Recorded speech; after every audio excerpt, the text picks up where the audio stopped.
All right. Luis now up to 6 fairy rogues, 4 of which can attack, which means Windbrisk Heights comes into play, barring some sort of cryptic command tap your team. So LSV Here comes always going to get Mistbind clicked. Taps all his lands, which then effectively shuts off the Windbrisk Heights. Yep. All right, so 6 points of damage, and feel free to munch my fairy rogue. Yeah, more coming. Crunch all you want. They'll make more. Exactly. So Tanahashi's down to 7. So he's got a cryptic command just to stay alive. I was about to say, we know he's got a cryptic command, but he's going to need it. Can he turn this into a race? He's got... Crash for 5. Scott Right. will take 2. Luis will take 2 more from his Bitter Blossoms. Right. Then you tap, then he takes 2 more. He's actually, Luis sees this coming and then chumps. Super smart play, no hesitation. Force field in play.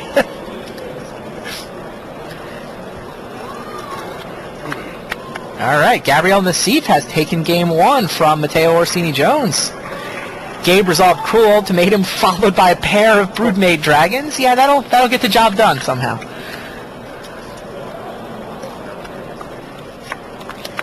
So Scott Vargas already up a game. He's got 2 Bitter Blossoms pumping out Fairy Rogues.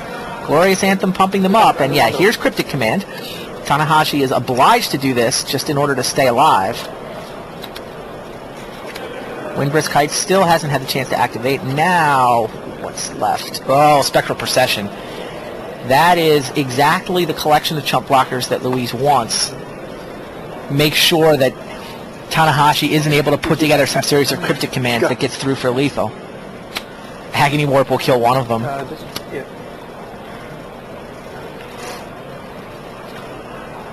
Oh, but there's Path to Exile on the click.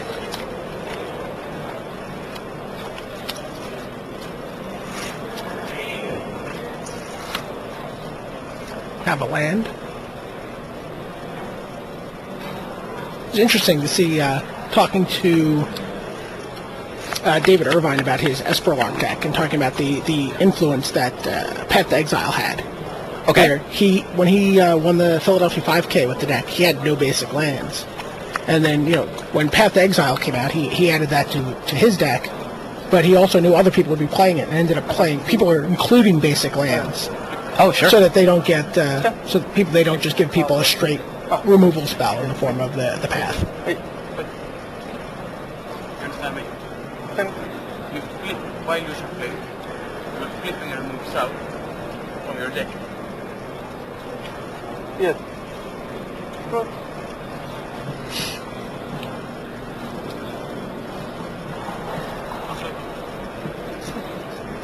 So it sounds like we have about 40 or 50 creatures in play across the feature match tables in the top 8 here.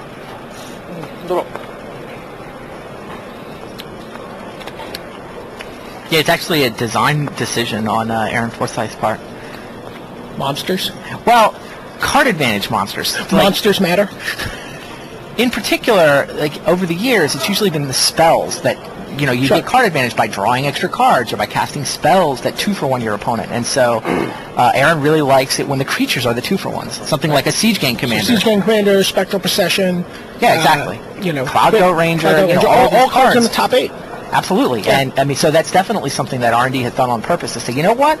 The 2-for-1s and the 3-for-1s, they're creatures. Sure. Ancestral Recalls with wings.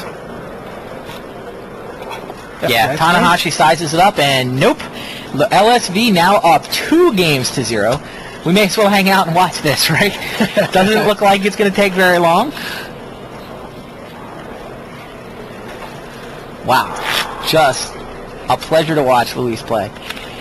Yep. Got every angle. And you can see the difference. I mean, obviously Tanahashi's under the gun in each of these games, but he's agonizing. He's really, laboring over his decisions. Exactly. And Luis is just, Yeah, no, I mean, the chump block on the Mistbind click is like, we're trying to figure it out too, and the game could go this way, and Luis has already got it all figured out. He's like, yeah, there's this scenario where stuff goes wrong. I better just chunk block now. Right. In the hundreds of games that I've played against fairies, I lost when my opponent attacked and cryptic commanded, etc. Rich, Nasif started the second game. Bruce, how about we move the game here? Yeah. I think we're going to take a look and see if we can check in on the Nasif match. Yeah, it looks like Nasif and Orsini Jones are getting ready to start game 2, so we will leave Luis behind. He's up 2-0. Rookie Masayushi Tanahashi has got his back against the wall. He's going to have to rattle off 3 in a row if he wants to keep playing Magic. But meanwhile, we will start our tour around the rest of the arena with the match between Gabriel Nasif and Matteo Orsini Jones. Nasif up 1-0 there, and then on the other 2 tables, they're still in game 1. Yeah, like we were saying earlier, there are just tons of creatures. Token creatures, 3-for-1s, Royce and Yamamoto playing the Boat Brew Mirror. They've got a bunch of monsters in play. Even the 5-color deck, Broodmate Dragon, making, doubling up your Absolutely. Your 4/4 flyers. It's interesting. You see, Orsini Jones has the Yankees jersey on. Yes, he does. Yesterday he had a Jets jersey. And, yeah, what's up with that? So I congratulated him. I said, congrats on doing in a Jets jersey what Brett Favre could not. Getting into the playoffs. And he had no idea what I was talking about. What? That's what you might have. It's just a fashion choice. Just the New York sports team's fashion choice? I guess, or apparently his brother gave it to him. Okay. He was just wearing it. We have to catch it on my turn. Fair amount of sports gear in the top 8. Yeah, Brian Robinson has worked his way through a succession of New England sports teams. Yeah. Right. He was wearing the Red Sox on Friday. He wore the Celtics yesterday, and he's got a Patriots jersey today. Not a Matt Cassell Patriots jersey, is it?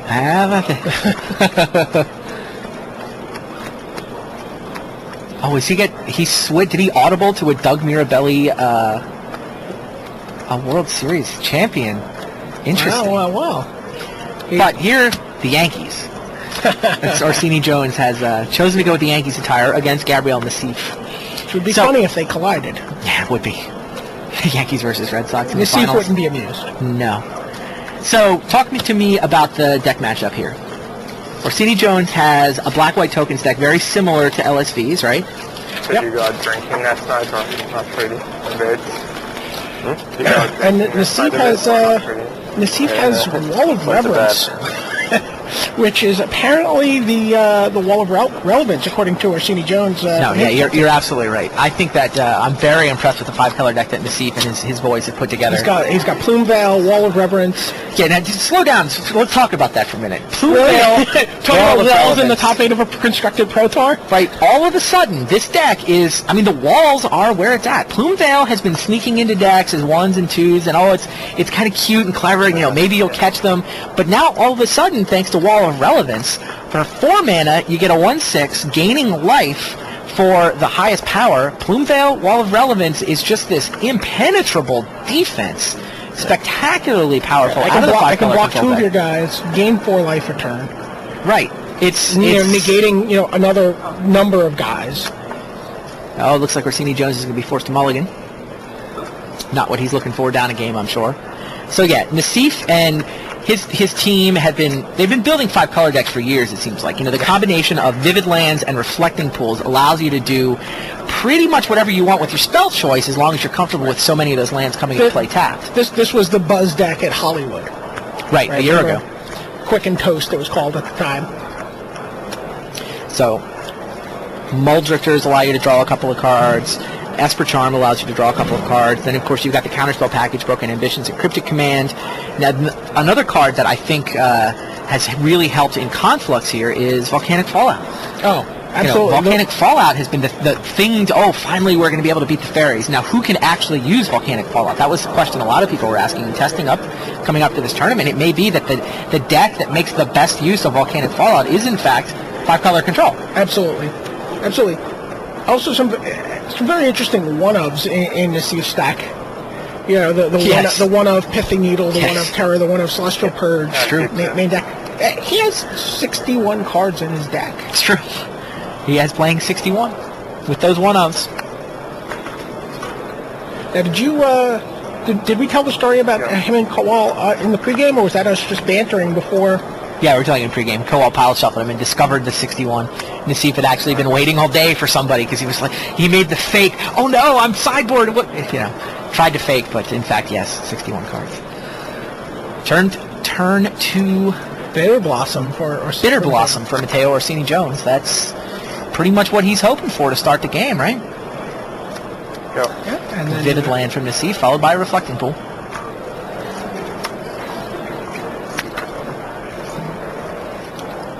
Tidehollow Sculler coming down, I think. So, are there any different Thought Seas between. Thoughtseize sees Broodmage Dragon, Cryptic Command, another Cryptic Command, Volcanic Fallout, and lands. What do you take there? Probably take the Fallout. Yeah, that's what I was thinking too. Cryptic Command might be a little more objectively powerful, but he's going to have one anyway. You can't deprive him of it. I think you try to say, okay, fine, I'll put you on Cryptic Command to see if I can play around that. Meanwhile, on table 1, Luis Scott Vargas has Bitter Blossom and Glorious Anthem again already. Looks, he's up 2-0. There's only been one other game finished anywhere in the arena. I think, let's see, maybe through to the semis before a second game finishes anywhere else. All right. Oh, he takes Broodmate Dragon. Broodmate Dragon. That's interesting. Yep. You like that? Sure. I mean, that's how that's one of the ways that Nassif is going to win. And that's it. Luis Scott Vargas is through to the semis. Wow. Blisteringly fast quarterfinal match. He blows out Masayushi Tanahashi 3-0, and now he heads for the semis, where he takes on the winner of, is it Robinson and Phillips? Yes, takes on the winner of Brian Robinson and Cedric Phillips.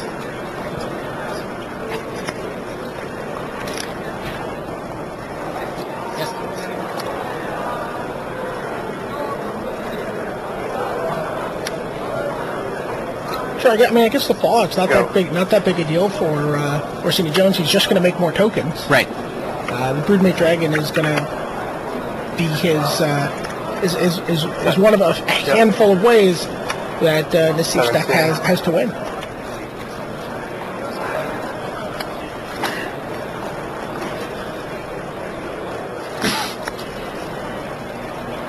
Brian Robinson gaining life against the Githkin deck for Cedric Phillips. He's got the Rocks Warmonks, and now has apparently added Loxodon Warhammer. Ha-ha! Lifelink doubles up. Yes, it does.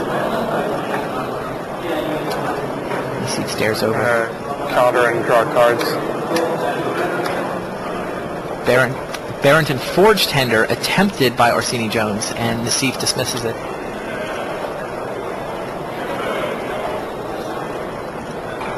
It's like Arcane Sanctum finally gives Orsini Jones a third land.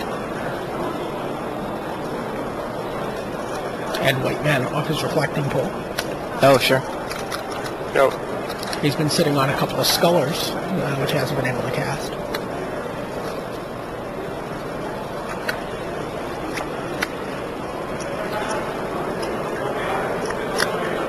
Yeah. He finally 14. draws land number 4. Smashes over for 3 Fairy Roads. It's funny, it doesn't matter how often you've played the deck, I think the instinct is to always attack with that Bitter Blossom token that came into play. You can see Orsini Jones there, he's swinging everybody, and he goes to, nope, stop. No, that one's got summoning. That one's got summoning. So here's the second Forge Tender attempt. Knows the Cryptic Commands in Nassif's hand. Yeah, it's interesting that he's, we know he's got a Tidehollow Sculler, so he's actually choosing to bait Cryptic Command with his Forge Tender rather than try to clear the hand. What do you think of that? I mean, is it more... I guess if this gets dismissed, then he can Tidehollow away the Volcanic Fallout that he knows and about. he's cleared all 3 cards that way. And if it resolves... This is a duress for Cryptic Command, which is what Nassif's thinking about right I mean, Nassif can also respond with the Volcanic Fallout. Sure. Which he declines to do. Okay, so Forge Tender resolves. Now, if you're not going to dismiss that, don't you want to reset with the Fallout? Or Nassif knows this is bait? I'm feeling he senses that this is bait. Oh, no, I see what's going on. He's got Pithing Needle in his hand. Oh, very nice. The Miser's one-of. Nassif loves his Miser's one-ofs. Like, these what situational cards your opponent he can't loves them so much he can't play 60 cards. It's true. All right, here's Orsini Jones plays a Windbrisk Kites. But he doesn't know that the Sculler's coming. Right. Well, Nassif can dismiss it, so...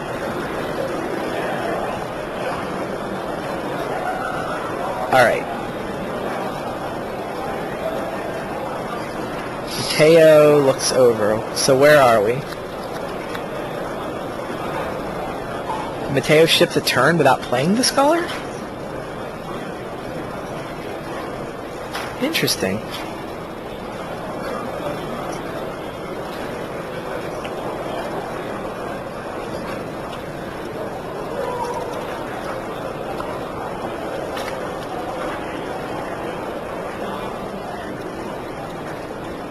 You have 2 cards left. I see he's trying to figure out what the 2 cards are going to be. 3 cards.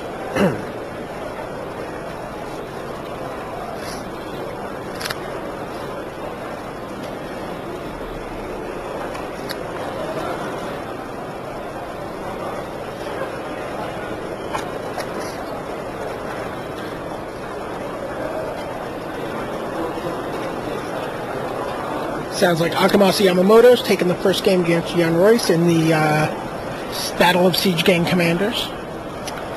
That one, does that come down to who gets the most Siege Gang Commanders wins? Is that how that works out? Absolutely. Although there's some interesting sideboard choices in those decks. Going into game 2 and 3. If you look at Yamamoto's sideboard, he has Fairy Macabre, and he has Wrath of God, which Jan Royce does not have at all. Okay. So I actually think Yamamoto's somewhat favored in that matchup. Interesting. All right, what is Nassif up to? Cryptic Command tapping the Balance team. Wind versus Kites and draw cards. Bounce Windbrisk Kites, draw a card. That's interesting. Stone Rain you.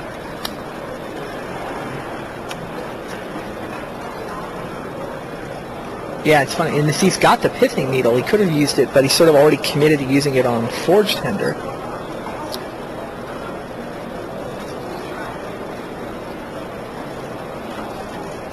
He's trying to puzzle his way out of this. Cedric Phillips has an Ajani Vengeance up to 5 counters. I saw a couple of ultimates on the Vengeance yesterday. Yeah? Yeah. I saw one match, and the other player will remain nameless, but kept playing lands out He did. while Johnny was building. Versus Forge Tender. Pithing So- comes down naming Forge Tender.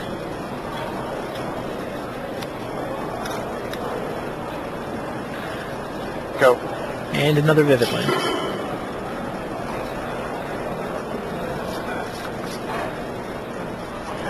So I remain surprised that Orsini Jones did not play the Tidehollow Sculler there on last turn. Yeah. Knows it's going to get Cryptic Commanded, but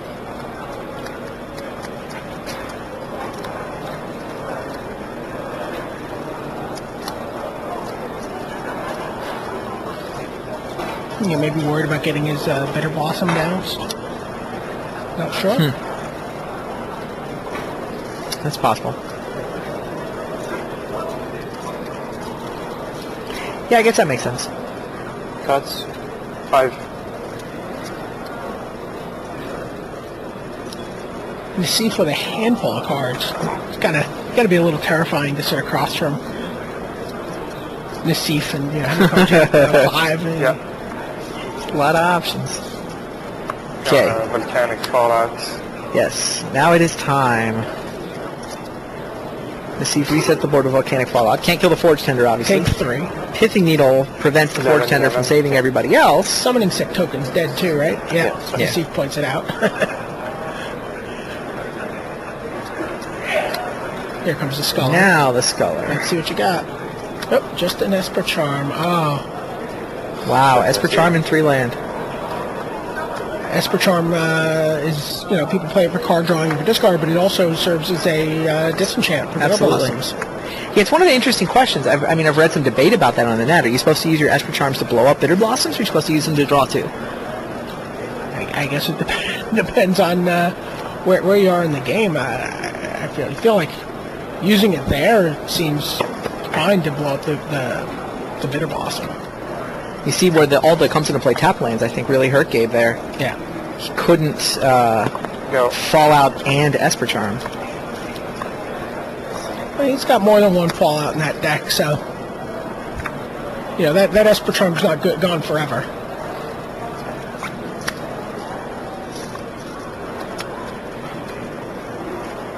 Yeah, a lot of land for Gabe in this draw. Oh, here comes another Tidehollow Sculler. Right.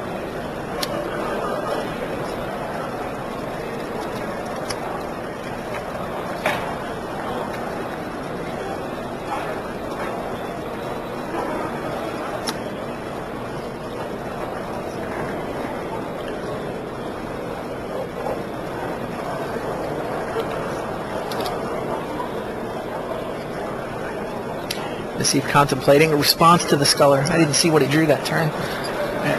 It looks like he drew another. Did he draw It looks Fallout? like he drew another Fallout, but Cards left. he's considering what. Sculler on the stack, respond, right? Sure. That way you kill it.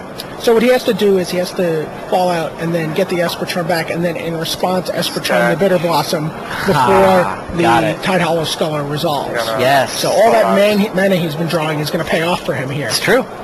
All right, so Sculler's on the ability is on the stack. He's going to cast Volcanic Fallout. That's going to kill both the Scullers, which when means he comes into play was the trigger on the stack. right. The trigger's on the stack. So when this other Sculler dies, the Esper Charm is going to come back to the Thief's hand. Now, if there's still a Sculler ability on the stack, so in fact, whatever card this other Sculler ability gets will be gone forever. Right. Except, of course, the Thief is not going to have any spells in his hand.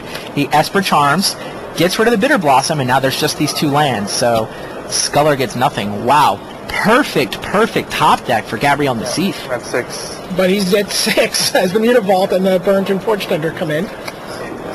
He needs a little something off the top here. Orsini Jones is at 8.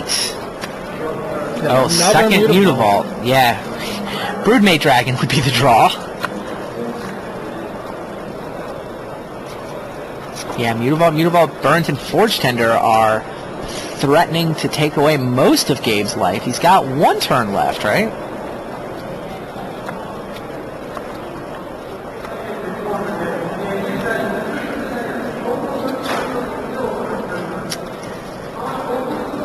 Sorts through his mana. Yeah. Play.